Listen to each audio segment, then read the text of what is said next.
आवाज नहीं आ रहा है? पाकिस्तान ऑक्यूपाइड कश्मीर जो कि पाकिस्तान वाले बोलते हैं आजाद कश्मीर। उसके बाद जितना भी एरो एक मेरा और इंडिकेट कर रहा है ये एलओसी है। एलओसी क्या होता है? लाइन ऑफ ध्यान से सुन लेना। ये जो कारगिल वॉर कैसे हुआ, क्यों हुआ? कारगिल वॉर नहीं होना था, कारगिल वॉर धोखे से हुआ। पाकिस्तान ने हमारे साथ बहुत धोखा किया था, इसीलिए जो कारगिल वॉर 1999 में पाकिस्तान के साथ हुआ। 1999 से पहले इंडियन आर्मी और पाकिस्तान के बीच में एक एग्रीमेंट के ऊपर साइन किया गया था कि विंटर्स की टाइम में दोनों मुल्क उस हाइट के ऊपर नहीं बैठेंगे जहां पे ज्यादा बर्फ होते हैं। ना तो इंडियन आर्मी ना तो पाकिस्तान के रेंजर्स, उनको रेंजर्स बुलाया जाता है। क्या बुलाया जाता है?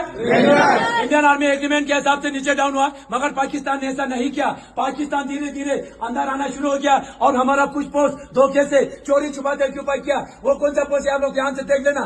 सबसे पहले द्रास के अंदर तोलोलिंग 5140, टाइगर हिल 4875, उसके बाद कारगिल 568, कक्सार एंड मजदास, लास्ट में आते हैं बटाली के अंदर जुबाराइट, मुंटू डालू, खालूबार पोस्ट एंड यलदौर। ये पूरे का पूरा जमीन आप लोग को यहाँ पे देखने में छोटा दिखाई देगा, मगर द्रास से लेके बटाली तक अबाउट 134 किलोमीटर जमीन उन्होंने धोखे से चोरी छुपाते ऑक्यूपाई किया था। उस दौरान इंडियन आर्मी एग्रीमेंट के हिसाब से नीचे डाउन हुए थे। पाकिस्तान ने जितना भी जगह जमीन को ऑक्यूपाई कर लिया। आपसे इंडियन आर्मी की बारी, उसको कैसे रिकैप्चर करना है ध्यान से सुन लेना। बटाली के अंदर इंडियन आर्मी को कैसे पता चला कि हमारा पोस्ट ऑक्यूपाई हो चुका है? बटाली के अंदर एक पोस्ट है जिसका नाम है मुंटू डालू, दिखाई दे रहा है? 506 के ऊपर एक चढ़वा आता है, भेड़ बकरी चढ़ाने वाला लद्दाखी सिविलियन जिसका नाम था ताशी नमगल। क्या था? आवाज कम हो गया।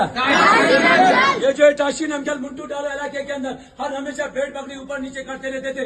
एक दिन मुंटू डालो इलाके के अंदर उसने वहां पे कुछ हरकत को देखा, वहां पे कुछ लोग हरकत कर रहे थे। पहले उसने देखा कि ये इंडियन आर्मी की पाकिस्तान आर्मी, वहां पे उसने देखा लंबे चौड़े पठानी सूट में 8 से 10 लोग पत्थर से बंकर बना रहा था। उनको कंफर्म हो कि इंडियन आर्मी नहीं है, पाकिस्तान आर्मी है। इसीलिए फटाफट बटालिक बेस में आके इंडियन आर्मी को इन्फॉर्मेशन दिया जाता है, सर मुंटू डाल इलाके के अंदर कुछ हरकत हो रहा है, आप लोग देख लेना बोल के इंडियन आर्मी फटाफट एक्टिवेट हो जाता है और यहाँ पे पेट्रोलिंग तैयार किया जाता है। उस पेट्रोलिंग कमांडर का नाम था कैप्टन सौरभ कालिया। क्या था? मैंने बोला कैप्टन सौरभ कालिया। क्या था? कैप्टन सौरभ कालिया के साथ 10 जवान इंडियन आर्मी द्वारा यहाँ से पेट्रोलिंग के लिए भेजा गया। भेजा तो जाता है, वहां से एक भी वापस नहीं आया। 10 की 10 वहां पे शहीद कर दिया पाकिस्तान वालों ने। इसीलिए फटाफट इंडियन एयरफोर्स द्वारा यहाँ पे एक ऑपरेशन लॉन्च किया जाता है। उस ऑपरेशन का नाम था ऑपरेशन सफेद सागर। ऑपरेशन सफेद सागर इसलिए नाम दिया गया क्योंकि ज्यादा हाइट होने की वजह से इंडियन आर्मी और इंडियन एयरफोर्स दोनों मिलकर उस ऑपरेशन को सक्सेसफुल बनाया। ऑपरेशन तो सक्सेसफुल हो गया, मगर खालूबार 4812 के ऊपर हमारी 111 कोर राइफल का कैप्टन मनोज कुमार पांडे बहादुरी के साथ, ईमानदारी के साथ लड़ते लड़ते वहां पे वो शहीद हो गया। उनकी वीरता को देख के, उनकी बहादुरी को देख के भारत सरकार द्वारा उनको सबसे पहले परमवीर चक्र से सम्मानित किया गया। नेक्स्ट आता है द्रास के अंदर तोलोलिंग। क्या है?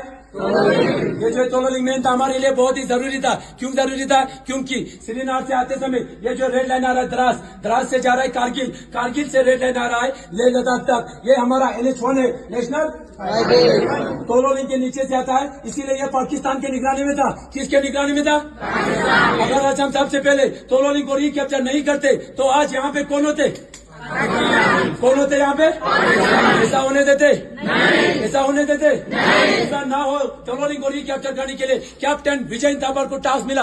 कैप्टन विजय थापर बहादुरी के साथ तोलोलिंग को रिकैप्चर करने के बाद 22 की एज में यहाँ पे शहीद हो गया, जिसका द लास्ट पोस्ट आप लोग यहाँ पे जरूर पढ़िए। द लास्ट पोस्ट करके आप लोगों को प्राउड फील होगा, फख्र महसूस होगा। शहीद होने से एक दिन पहले अपने पिताजी के नाम खत लिख के वो शहीद हुए। बाद में पिताजी के भी मैसेज पढ़ लेना। उसके बाद आप सभी को पता होगा कैप्टन विक्रम बत्रा का नाम सभी को पता है?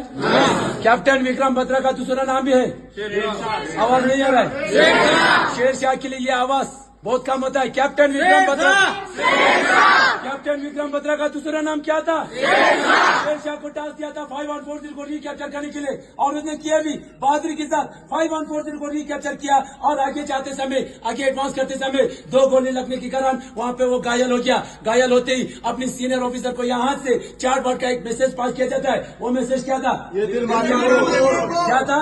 ये दिल मांगे मोर उस फिल्म के अंदर इसलिए बोलता है क्योंकि उसका दिल जो था यहाँ तक सीमित नहीं था, उसका दिल था 4875 तक। पूरे पूरे को रिकैप्चर करने के लिए उसके अंदर इतना जोश था, हिम्मत था, मगर वो घायल हो चुका था। फिर भी अपने सीनियर ऑफिसर से परमिशन मांगा था, सर मैं बिल्कुल ठीक हूँ, मुझे दोबारा परमिशन दीजिए। परमिशन मिला, आगे एडवांस किया। यहाँ पे 3 पाकिस्तानियों को उड़ा के जैसे ये टॉप में पहुंचने वाला था, अचानक 5 गोली लगने के कारण कैप्टन विक्रम बत्रा भी यहाँ पे शहीद हो गया। उनकी वीरता को देख के उनको भी परमवीर चक्र से सम्मानित किया गया। बाकी उसके साथ जितना भी सेना थे, राइफलमैन संजय कुमार के साथ पूरा सेना मिलके 475 को बहादुरी के साथ रिकैप्चर किया और वहां पे 7 पाकिस्तानियों को मार गिरा के वहां से संजय कुमार जीवित वापस आए थे, अभी भी जीवित है। उसके बाद लास्ट में टाइगर हिल ज्यादा डोमिनेट हाइट होने के कारण इंडियन आर्मी को कम से कम 1 महीने का समय लग गया टाइगर हिल को रिकैप्चर करने के लिए। 18 ग्रेनेडियर को टास्क मिला। अब मैंने नाम सुना होगा, ग्रेनेडियर योगेंद्र सिंह। ग्रेनेडियर योगेंद्र सिंह के साथ जितना भी सेना थे, टाइगर हिल को 1 महीने के अंदर पूरे का पूरा रिकैप्चर तो कर लिया, मगर योगेंद्र सिंह को टाइगर हिल के ऊपर 17 गोली लगने के बावजूद भी वहां पे तिरंगा लहरा के भारत माता पुकार के वहां से वो जीवित वापस आए थे, अभी भी जीवित है।